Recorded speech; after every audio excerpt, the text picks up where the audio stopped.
नमस्कार दोस्तों, मैं हूं सूरज और आज हम इस वीडियो के माध्यम से एनसीईआरटी पैटर्न के पीडीएफ को मैं लिया हूं ताकि मैं आपको थोड़ा सा लैंग्वेज के माध्यम से और थोड़ा जो है ऑडियो के माध्यम से मैं आपको बता सकूं।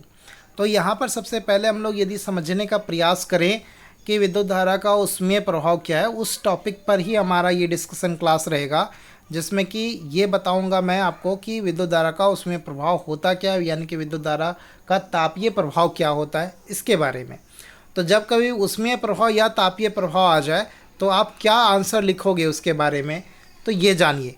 तो सबसे पहले ये आप लिखेंगे ज़रूर कि विद्युत धारा का उसमें प्रभाव का अगर पूछेगा उसमें प्रभाव क्या है, तो आप ये बताइएगा जब कभी भी किसी भी धारावाही चालक तार से विद्युत धारा प्रवाहित होती है तो विद्युत धारा के प्रवाहित होने से वो धारावाही चालक तार गर्म हो जाता है।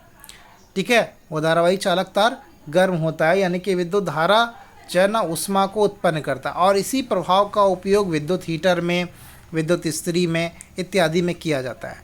अब यहाँ पर समझते हैं कि यदि मान लो कि कोई धारावाही चालक तार है जिसमें कि आर प्रतिरोधक लगा हुआ है, ठीक है, और एक परिपथ हम लोगों ने तैयार किया जिसमें कि आर जो है ना उसका रेसिस्टेंस है, प्रतिरोध है, और उससे आई धारा प्रवाहित हो रही है। मान लेते हैं कि दो सिरों के बीच का विभवांतर जो है ना वो वी है, जैसा कि यहाँ पर फिगर में बताया जाएगा, नीचे के फिगर में। ठीक है, तो वी है। अब ये भी मान लेते हैं कि टी समय में क्यू आवेश प्रवाहित हो रहा है। तो यदि टी समय में क्यू आवेश प्रवाहित होता है किसी भी धारावाही चालक तार से, तो क्यू आवेश जो है वह विभवांतर भी होने के कारण से प्रवाहित हो रहा है। क्यू आवेश भी विभवांतर से होकर के प्रवाहित होता है। इसका मतलब यह है कि उसमें जो किया गया कार्य है, मतलब भी के विभवांतर को उत्पन्न करने के लिए क्यू आवेश प्रवाहित किया गया, ठीक है, तो उसमें किया गया कार्य क्या है भाई, भी क्यू हो जाएगा। किया गया कार्य क्या हो जाएगा, भी क्यू हो जाएगा।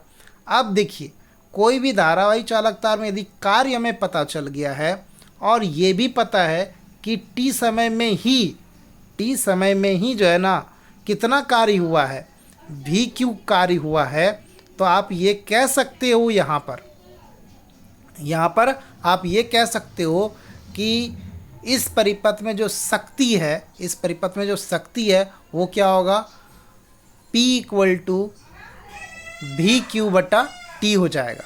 चूँकि हम ये जानते हैं कि विद्युत धारा बराबर होता है आवेश बटा समय, यानी कि Q बटा टी, इसलिए यहाँ पर Q बटा टी के जगह पर I प्रयोग किया गया है।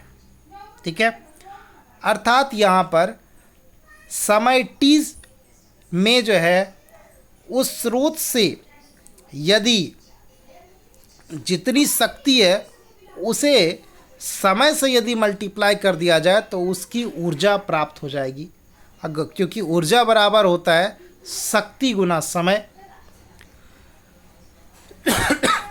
माफ करेंगे, तो शक्ति गुना समय से आप क्या प्राप्त कर लिए, ऊर्जा प्राप्त कर लिए, जो कि VIT के बराबर होगा, VIT के बराबर हो जाएगा। क्यों भाई, क्योंकि P = VI होता है और यहाँ पर ऊर्जा का मान PT है, तो P के बदले में VI इस्तेमाल आप कर सकते हो।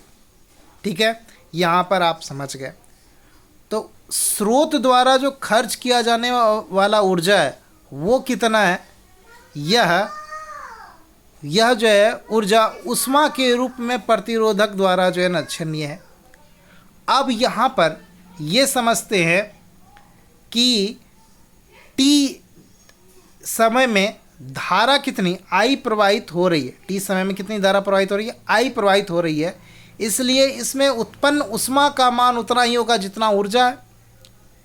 अगर ऊष्मा को H लिखा जाए तो H = हो जाएगा VIT।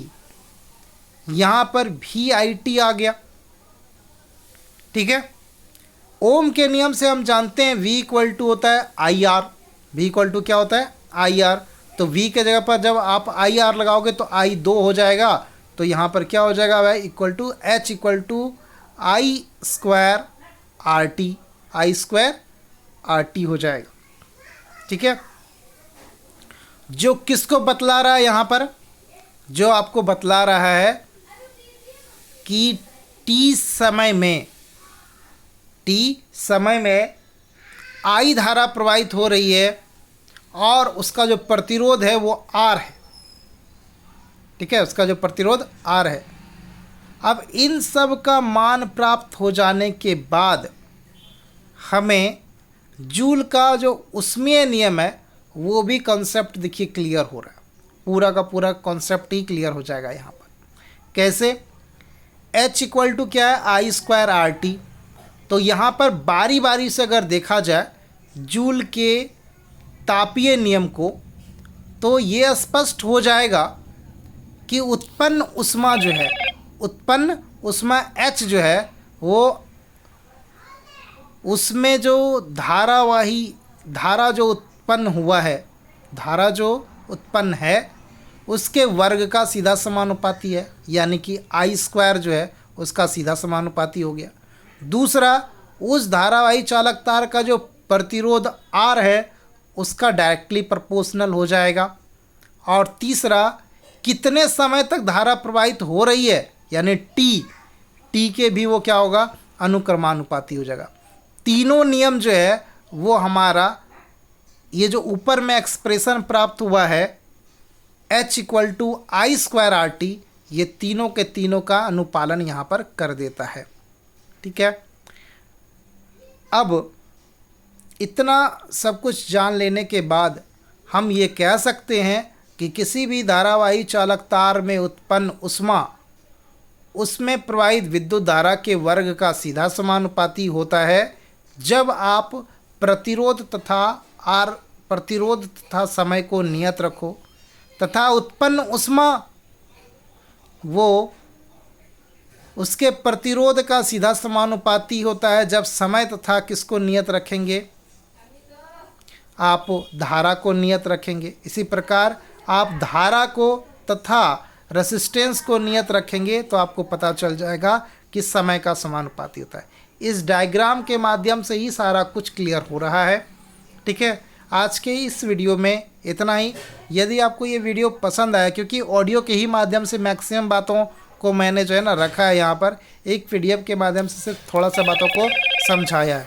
ठीक है, तो यदि आपको ये वीडियो पसंद आया तो ज़रूर लाइक कर दीजिएगा। मेरे चैनल पर नए हैं तो चैनल को सब्सक्राइब कर दीजिएगा, साथ में बेल आइकन दबा दीजिएगा। यदि कोई अन्य क्वेश्चंस हो तो ज़रूर कमेंट बॉक्स में कमेंट करिएगा। तब तक के लिए जय हिंद, जय भारत,